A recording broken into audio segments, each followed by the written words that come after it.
अच्छा जी, आज हम ना मैं वीडियो बना रहा हूँ क्वेश्चन 3 की। तो इसको किस तरह से सॉल्व करना है। सबसे पहले हम कुछ मैं यहाँ से क्वेश्चन रीड करता हूँ।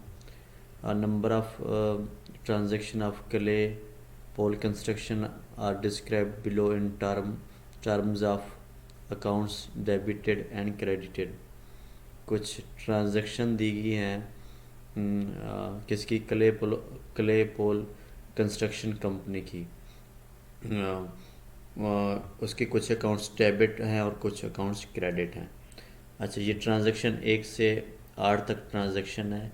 फिर रिक्वायर्ड में क्या कहता है, indicate the effect of each transaction. हमने इफ़ेक्ट बताना है हर ट्रांजैक्शन का upon the element of income and balance sheet. जो इनकम और बैलेंस शीट के एलिमेंट हैं उन पे इफ़ेक्ट बताना है।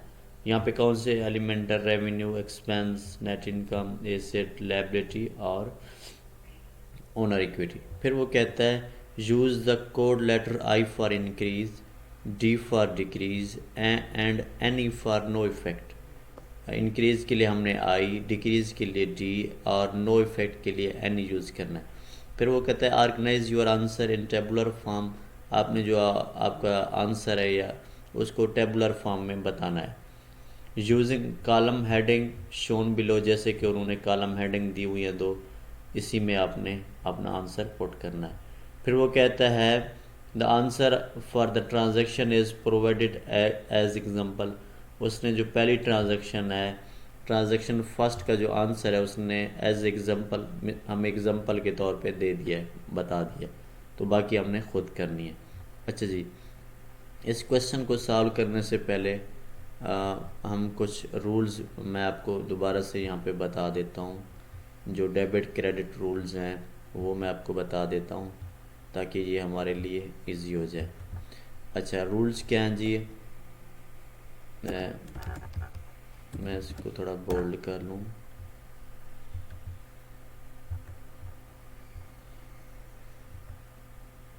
अच्छा जी,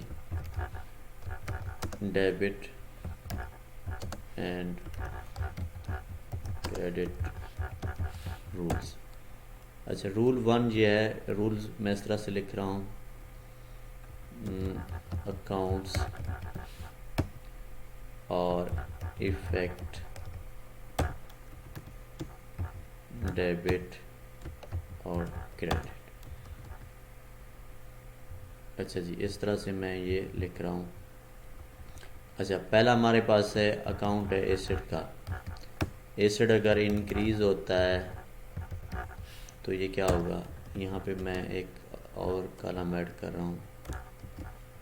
यहाँ पे मैं लिख रहा हूँ रूल्स, रूल नंबर। अच्छा, रूल नंबर 1 ये है कि एसिड अगर हमारा इंक्रीज़ होता है तो उसको हम क्या करेंगे, एसिड हमारा अगर इंक्रीज़ होगा तो उसका बैलेंस क्या होगा, debit, D R, not credit. यहाँ पे सिर्फ नॉट लिख देता हूँ। अच्छा जी, नॉट क्रेडिट। और रूल नंबर 2 ये है कि एसिड आपका डिक्रीज़ हुआ तो उसका बैलेंस क्या होगा, एसिड डिक्रीज़ होगा, not debit only credit. Okay, अगर एसिड आपका बैलेंस डिक्रीज़ होगा उसका बैलेंस क्रेडिट होगा, डेबिट नहीं होगा। रूल 3 ये है, आपकी लायबिलिटीज़ इंक्रीज़ होती हैं, क्या होंगी, लायबिलिटीज़ इंक्रीज़ होती हैं, not debit, it will be recorded as credit. अच्छा, रूल 4 क्या है, अगर लायबिलिटी डिक्रीज़ होती हैं क्रेडिट, अगर लायबिलिटी डिक्रीज़ होती हैं तब क्या होंगी आपकी, डेबिट नॉट क्रेडिट। रूल 5 क्या है जी, ये वो रूल्स हैं जो हम क्लास में ऑलरेडी डिस्कस कर चुके हैं। अच्छा, लायबिलिटी के बाद है आपकी इक्विटी। इक्विटी इंक्रीज होती है, not debit, it will be recorded as a credit balance. Rule 6 क्या है? इक्विटी अगर हमारी डिक्रीज होती है, it will be recorded as debit not credit. Rule 7 क्या है? रेवेन्यू। रेवेन्यू अगर इंक्रीज हो तब क्या होगा? Not debit, it will be recorded as credit balance. Rule 8 क्या है? रेवेन्यू अगर हमारी डिक्रीज हो, it will be recorded as debit balance not credit balance. अच्छा, रूल 9 क्या है? रूल 9 यह है कि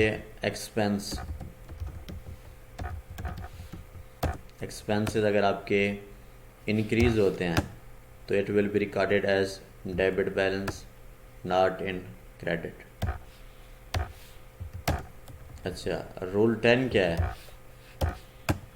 एक्सपेंसेस अगर हमारे डिक्रीज होते हैं तो it will be recorded as not debit, it will be recorded as credit balance. ये 10 रूल्स हैं। इन 10 रूल्स को हमने क्या करना है? फॉलो करना है। और हमने अपनी जर्नल एंट्रीज भी करते हैं और हम अपना इफ़ेक्ट भी बताते हैं। अच्छा, इस क्वेश्चन में अब हम उसने क्या कर दिया है? इस क्वेश्चन में उसने डेबिट क्रेडिट यहाँ पे उसने बता दिए हैं। अब वो हमारे से पूछ रहा है कि आप इनका इफ़ेक्ट बताएं। अगर इसमें इसको अगर इस तरह से इसको ओपन करूँ, ये उसने हमें ये चीज़ें बता दी हैं। ये वाला कॉलम, ये जो डेबिट क्रेडिट है उसने बता दिए हैं अकाउंट्स के। अब वो हमें हमारे से पूछ रहा है इनका इफ़ेक्ट बताओ। अगर इफ़ेक्ट इंक्रीज़ हो रहा है तो आई यूज़ करो, डिक्रीज़ हो रहा है तो डी यूज़ करो, नो इफ़ेक्ट है तो एन यूज़ करो। अब हमने इसको रिवर्स अप्लाई करना है। मतलब है कि अब हमने अपनी कंसेप्ट और लॉजिक को यूज़ करना है। अच्छा, अब मैं एक ट्रांजैक्शन यहाँ से पढ़ता हूँ। पहली जो ट्रांजैक्शन है, ट्रांजैक्शन फर्स्ट एस में देखें, debit wages expense, credit wages payable. Debit wages expense, wages expense आपके कब डेबिट होते हैं? रूल में जाके देखते हैं।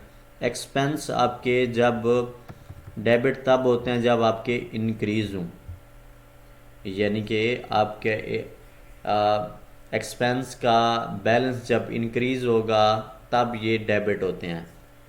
अच्छा, और फिर क्रेडिट क्या हो रहा है? क्रेडिट हमारे पास हो रही है जी क्रेडिट वेजेस पेबल। पेबल क्या है? आपकी लायबिलिटीज़ हैं। लायबिलिटीज़ कब क्रेडिट होती हैं? अकाउंटिंग रूल जाके देखते हैं हम, डेबिट क्रेडिट रूल जाके देखते हैं। लायबिलिटीज़ आपकी उस केस में क्रेडिट होती हैं जब आपकी लायबिलिटीज़ क्या हों? इंक्रीज़ हो। तो इसका मतलब है कि हमने एक्सपेंस का बैलेंस भी इंक्रीज़ लिखना है, यानी कि आई यूज़ करना है इंक्रीज़ के लिए आई, और लायबिलिटी के लिए मतलब है कि लायबिलिटी क्रेडिट हो रही है, लायबिलिटीज़ का बैलेंस भी इंक्रीज़ हो रहा है, तो लायबिलिटीज़ क्या हो रही हैं उसमें भी हम कोड लेटर आई यूज़ करेंगे। अच्छा, यहाँ पे मैंने एक शीट बनाई हुई है, यहाँ पे आंसर शीट बनाई हुई है। मैं इस पे लिख रहा हूँ जी दोबारा से इनकम स्टेटमेंट, थोड़ा इसको बोल्ड कर देता हूँ।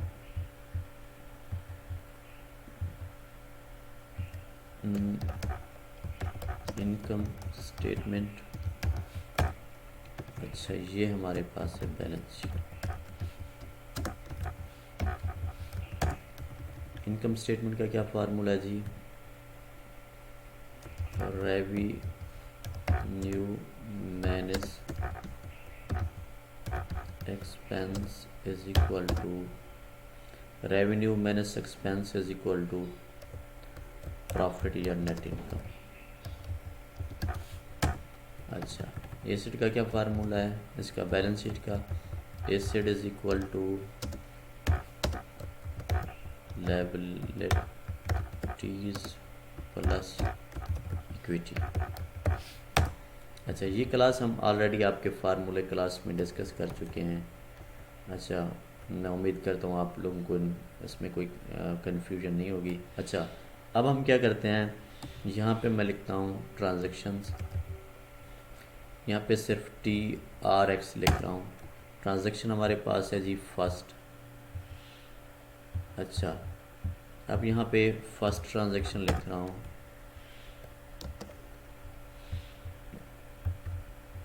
अच्छा, पहली ट्रांजैक्शन लिखनी है, उसमें हमने क्या बताना है, उसमें हमने बताना है कि फर्स्ट ट्रांजैक्शन में, उसको दोबारा से पढ़ रहा हूँ,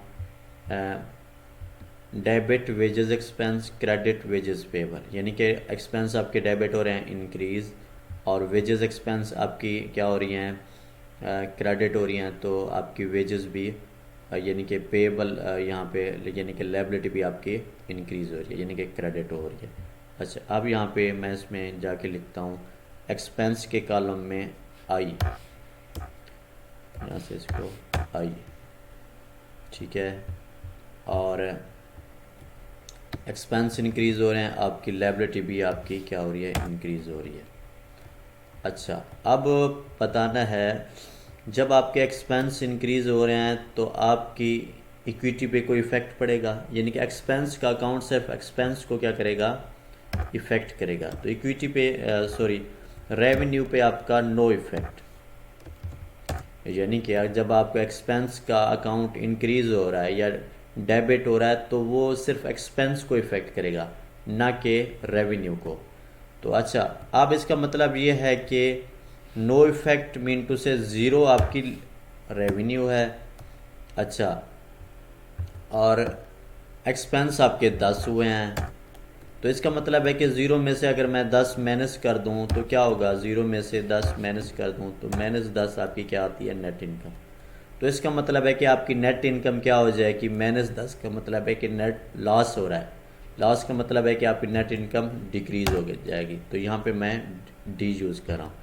अच्छा, अब अगर आपको याद हो जब आपकी नेट इनकम डिक्रीज़ होती है तो ये या नेट लॉस होता है तो ये आपकी इक्विटी को जाके क्या कर देता है, डिक्रीज़ कर देता है, तो इस तरह से आपकी इक्विटी भी डिक्रीज़ हो जाएगी, और यहाँ पे ये जो -10 है ये आपकी इक्विटी में जाके क्या हो जाएगा, -10, यानी कि नेट लॉस आपकी इक्विटी में जाके ऐड हो जाएगा, वहाँ पे वो -10 शो हो जाएगा। अच्छा, अब एक्सपेंस का एसेट पे कोई इफेक्ट पड़ा है, नो इफेक्ट। अच्छा, अब दूसरा जी अकाउंट है उसका, दूसरा अकाउंट है दूसरा अकाउंट था उसका जी, यहाँ पे क्या है, वेजेस पेबल, यानी कि आपकी क्या है, लायबिलिटी इंक्रीज़ हो रही है, तो लायबिलिटी को भी मैं यहाँ पे क्या कर रहा हूँ, यानी कि जितना आपके एक्सपेंस हुए हैं उतने से ही आपकी क्या हो रही है, लायबिलिटी यानी कि इंक्रीज़ हो रही है, यानी कि 10 के आपके एक्सपेंस हुए हैं तो 10 आपने वो पे करने हैं, यानी कि आपकी लायबिलिटी है। तो यहाँ पे अगर मैं इसकी लायबिलिटी को क्या कर दूँ, +10 कर दूँ, तो देखें क्या होता है, यहाँ पे +10 और यहाँ पे -10 है, यानी कि 10 -10 is equal to 0, left side पे भी 0 आ जाएगा, यानी कि एसेट पे भी नो इफेक्ट है, एसेट भी 0 है, और आपकी जो लायबिलिटी प्लस इक्विटी भी आपकी 0 है, यानी कि 10 में से -10 करते तो आपकी क्या हो जाती है, ये 0। तो इस तरह से ये इक्वेशन आपकी इक्वल आ जाएगी। अच्छा, ये थी इसकी मतलब है कि जो बैक पे इसकी वर्किंग थी या इसकी जो बैक पे कैलकुलेशन थी, इस तरह से इसको हमने इसको क्या किया है, इस इक्वेशन को ये जो इफेक्ट थे उनको बताया है। अच्छा जी, यहाँ इसको मैं डिलीट कर रहा हूँ। अच्छा, अब दूसरी ट्रांजैक्शन लिखते हैं, ट्रांजैक्शन 2। ट्रांजैक्शन 2 क्या है जी, ट्रांजैक्शन 2 है हमारे पास debit account receivable, credit construction revenue. अब आपके पास अकाउंट रिसीवेबल वो क्रेडिट है या वो लोन है जो आपने रिसीव करना है, क्रेडिट कंस्ट्रक्शन रेवेन्यू मतलब है कि आपने कुछ सर्विसेज दी हैं, आपको रेवेन्यू हो रही है, उस रेवेन्यू के अगेंस्ट आपने पैसे रिसीव करने हैं। अच्छा जी, इसको मैं थोड़ा कलर एक और कर देता हूँ, इसको यहाँ से ग्रीन कर रहा हूँ। अच्छा जी, debit account receivable, credit construction revenue. मैं आपको बता रहा था कि क्लास में कि क्रेडिट या लोन की दो टाइप्स हैं। एक लोन ऐसा है जो हमने रिसीव करना है और एक लोन ऐसा है जो हमने पे करना है। यानी कि जो लोन हमने रिसीव करना है वो आपका अकाउंट रिसीवेबल है, जो लोन हमने पे करना है वो आपका अकाउंट पेएबल है। अच्छा, अब इसकी एग्जांपल इस तरह से देता हूँ। कुछ चीज़ें हमने उधार पे परचेज़ की हैं। इसका मतलब है जो चीज़ें हम उधार पे परचेज कर रहे हैं उनकी भी हमने पेमेंट करनी है, तो वो हमारी क्या है, लायबिलिटीज़ हैं। अच्छा, अब कुछ ऐसी चीज़ें हैं जो हम उधार पे सेल कर रहे हैं, तो इसका मतलब है कि ये अब हम चीज़ें सेल कर रहे हैं। पहले उधार पे हम चीज़ें परचेज कर रहे थे, हमारी लायबिलिटी थी। अब हम उधार पे चीज़ें सेल कर रहे हैं। पहले केस में हम परचेज कर रहे थे, उस केस में हमने पेमेंट करनी थी, वो हमारी लायबिलिटी थी। सेकंड केस में हमने चीज़ें उधार पे सेल की हैं, वो पैसे हमने रिसीव करने हैं, वो हमारा क्या है, एसेट है, जिसको हम अकाउंट रिसीवेबल कहते हैं। अच्छा, अब यहाँ पे हम क्या चीज़ें उधार पे सेल करें, अपनी रेवेन्यू, अपनी सर्विसेज को उधार में सेल करें। तो अच्छा, अकाउंट रिसीवेबल आपका डेबिट हो रहा है, यानी कि एसेट आपका डेबिट हो रहा है। और क्रेडिट कंस्ट्रक्शन रेवेन्यू, यानी कि रेवेन्यू आपकी क्रेडिट हो रही है। अब जाके देखते हैं रूल्स में एसेट आपका कब डेबिट होता है, रेवेन्यू आपकी कब क्रेडिट होती है। रूल्स में जाते हैं। एसेट आपका तब डेबिट होता है जब एसेट इंक्रीज हो। एसेट तब डेबिट होता है जब एसेट इंक्रीज हो। अच्छा जी, रेवेन्यू, रेवेन्यू तब डेबिट रेवेन्यू तब क्रेडिट होती है जब रेवेन्यू आपकी क्या हो, इंक्रीज हो। यानी कि रेवेन्यू भी इंक्रीज हो रही है, एसेट भी इंक्रीज हो रहे हैं। तो हम इक्वेशन पे चलते हैं, उस पे क्वेश्चन में अपने आंसर शीट पे। तो ट्रांजैक्शन में एसेट आपका इंक्रीज हो रहा है जी, यहाँ पे आई यूज़ कर दिया मैंने, कैपिटल यूज़ कर दो आई। अच्छा, रेवेन्यू भी आपकी इंक्रीज हो रही है, ये तो हमें पता है। अच्छा, एक्सपेंस पे कोई इफेक्ट पड़ेगा, नो इफेक्ट, एक्सपेंस पे कोई इफेक्ट नहीं पड़ेगा। अब आपकी रेवेन्यू इंक्रीज हो रही है लेकिन एक्सपेंस आपके क्या है कि इंक्रीज नहीं हो रहा है, तो इसका मतलब क्या है, तो इनकम आपकी इंक्रीज हो जाएगी।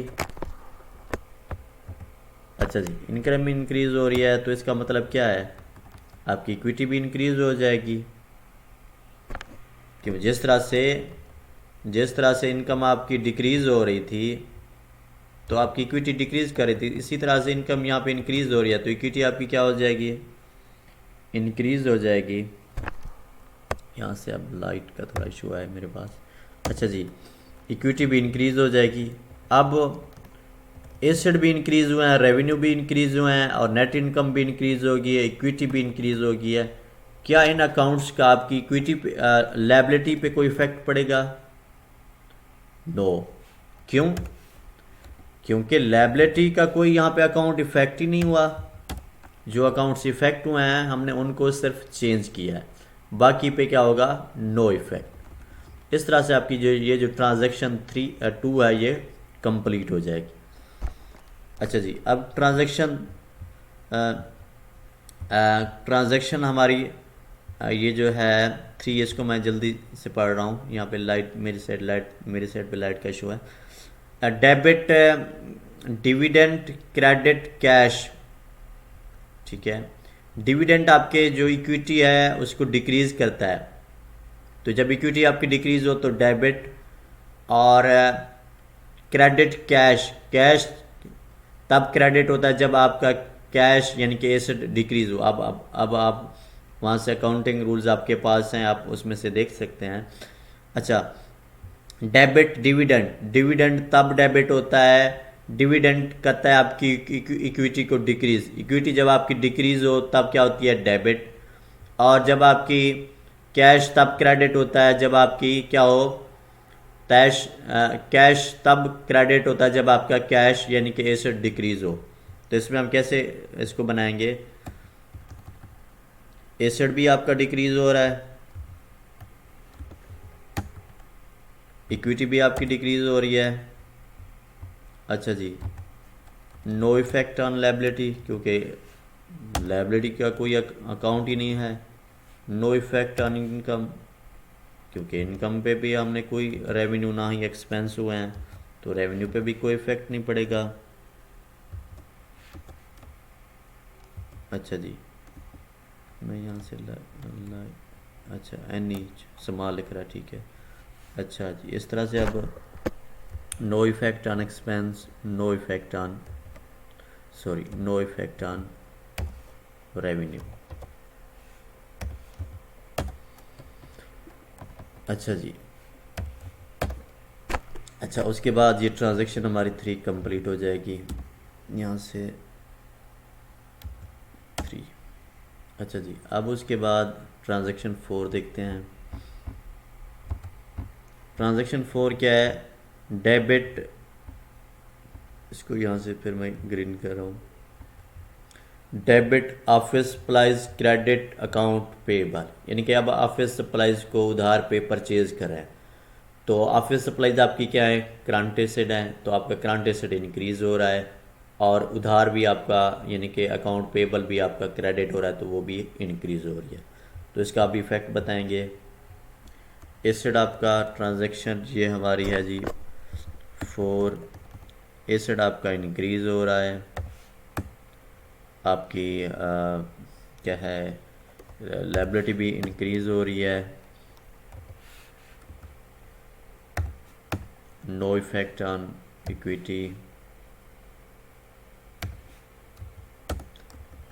No effect on net income, क्यों? इन पे कोई, क्योंकि ये एक्सपेंस रेवेन्यू का अकाउंट ही नहीं है। नो इफेक्ट ऑन रेवेन्यू, इन पे कोई इफेक्ट नहीं होगा। अच्छा जी, उसके बाद है जी ट्रांजैक्शन 5 है। अब रूल्स आपने खुद ही देखने हैं वहाँ पे। अच्छा, debit repair expense credit cash, expense debit हो रहे हैं और क्रेडिट कैश हो रहा है, यानी कि आपके एक्सपेंस डेबिट होने का मतलब है कि एक्सपेंस इंक्रीज हो रहे हैं और कैश आपका क्रेडिट कैश कम हो रहा है। तो एक्सपेंस को इंक्रीज करेंगे, कैश आपका क्रेडिट हो रहा है तो कैश कम हो रहा है, तो आपके एसेट भी डिक्रीज हो रहे हैं। तो इसको क्या करेंगे? एक्सपेंस आपके इंक्रीज हो रहे हैं जी, और एसेट आपका डिक्रीज हो रहा है। अच्छा, अब यहाँ पे रेवेन्यू पे कोई इफेक्ट पड़ेगा? No effect. तो रेवेन्यू पे नो इफेक्ट है, तो इसका मतलब क्या है? रेवेन्यू पे नो इफेक्ट है तो इसका मतलब ये है कि आपकी ये जो नेट इनकम है ये इंक्रीज होगी या डिक्रीज? नेट इनकम क्या होगी? नेट इनकम आपकी क्या हो जाएगी? एक्सपेंस इंक्रीज हुआ तो नेट इनकम आपकी डिक्रीज हो जाएगी।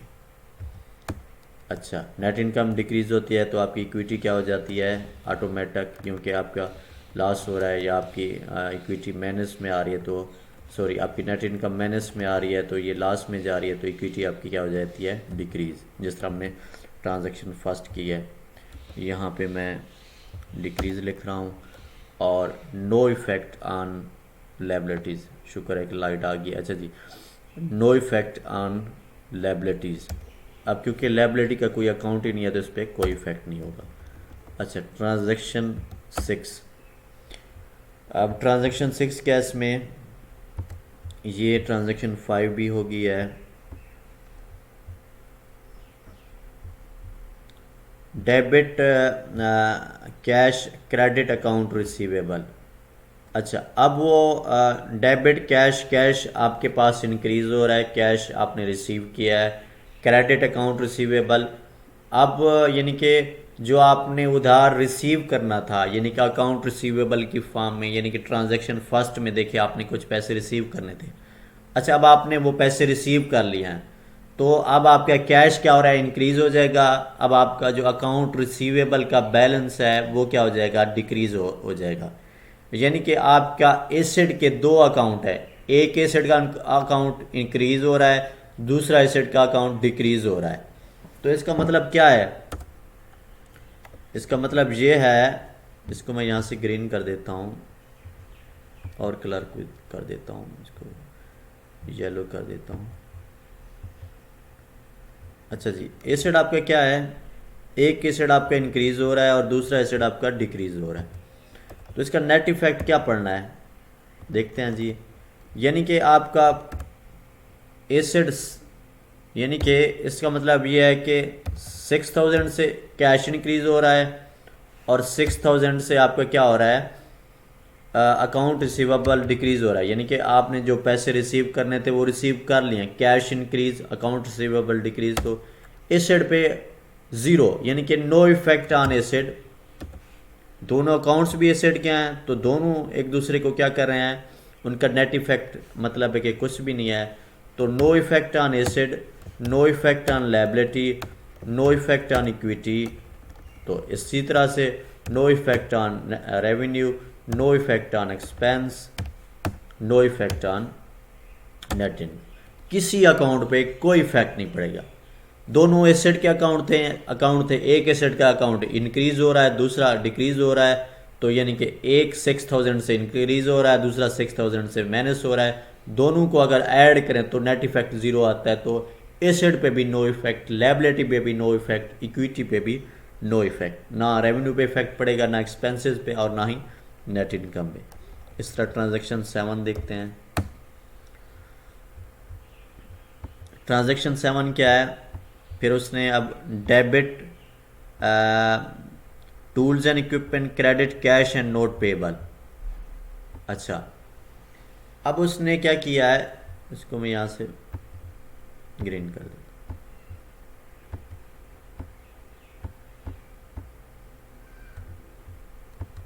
अच्छा जी, अब उसने यहाँ पे देखें टूल्स एंड इक्विपमेंट परचेज कर रहा है, यानी कि टूल्स एंड इक्विपमेंट उसके पास आ रहे हैं, रिसीव हो रहे हैं। तो डेबिट यानी कि टूल्स एंड इक्विपमेंट का बैलेंस क्या हो रहा है, इंक्रीज हो रहा है। तो टूल्स एंड इक्विपमेंट क्या हो रहे हैं,